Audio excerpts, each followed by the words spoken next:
اختر ایک بنگلے میں چوکیدار تھا۔ کئی کئی دن اس کے بچے بھوکے رہتے۔ وہ کام پر جاتے وقت سوچتا کہ آج مالک سے تنخواہ بڑھانے کی بات کروں گا، لیکن جب وہ مالک کو سلام کرتا، مالک جواب دیے بغیر چلا جاتا۔ ایک دن مالک کے نوکر نے بچا ہوا کھانا باہر پھینکا تو اختر اٹھا کر گھر لے آیا، اور اس کے بعد وہاں پر صاف کھانا پڑا ہوتا تو اختر وہ لے جاتا۔ لیکن ایک دن مالک مر گیا تو اسے باہر پڑا ہوا کھانا ملنا بھی بند ہو گیا، اور گھر دوبارہ فاقے پڑنے لگے۔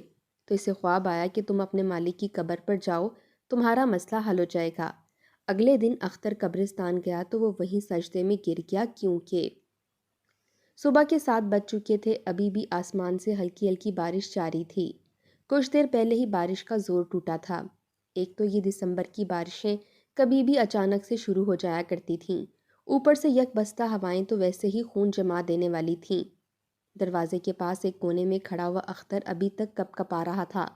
جیسے جیسے ہوا کا دباؤ ٹھیک ہوا تو اسے اپنے وجود میں تھوڑی بہت گرمائش سی محسوس ہو رہی تھی۔ یہ گرمائش تو شاید بخار کی تھی۔ ساری رات وہ بارش میں یہاں پر کھڑا بھیگتا رہا تھا۔ کسی نے ایک مرتبہ بھی اسے آ کر نہیں کہا کہ اختر میاں اندر آ جاؤ، باہر بہت کڑاکے کی سردی ہے۔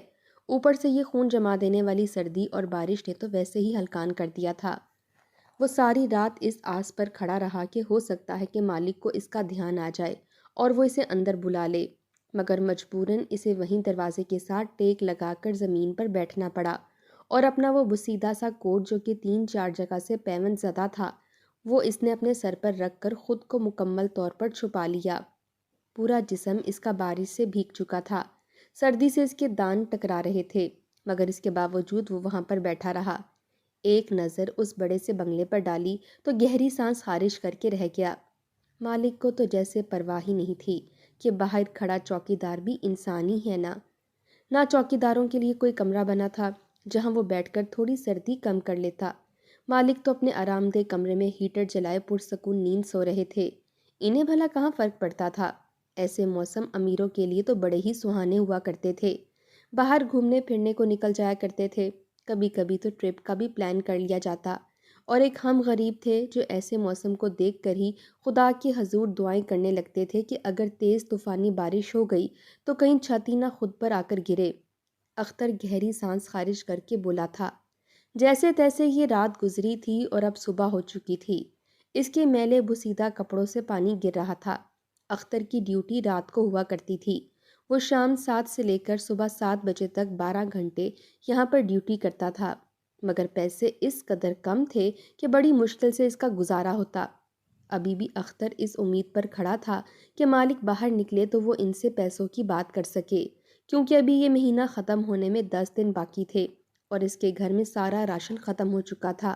اسے یاد تھا کہ کل شام جب وہ اپنی بیوی سے کہنے لگا کہ رخسانہ ذرا میرے لیے ایک روٹی تو بنا دے، میں وہیں پر جا کر کھا لوں گا، تو رخسانہ بچوں کے سامنے تو کچھ نہ بولی، البتہ اس کا ہاتھ پکڑ کر اپنے چھوٹے سے باورچی خانے میں لے گئی۔ پھر آٹے کا ڈبہ کھول کر دکھایا جس میں آٹا نہ ہونے کے برابر تھا۔ جو آٹا تھا اس میں کیڑے پڑ چکے تھے۔ رخسانہ کہنے لگی کہ یہی آٹا بچا ہے، اب اس آٹے کو چھان کر ان کیڑوں کو الگ کروں گی اور یہی بچوں کو بنا کر دوں گی۔ اب پیٹ تو بھرنا ہے، اگر میں نے اس سے تجھے روٹی بنا کر دے دی تو ہمارے بچے کیا کھائیں گے؟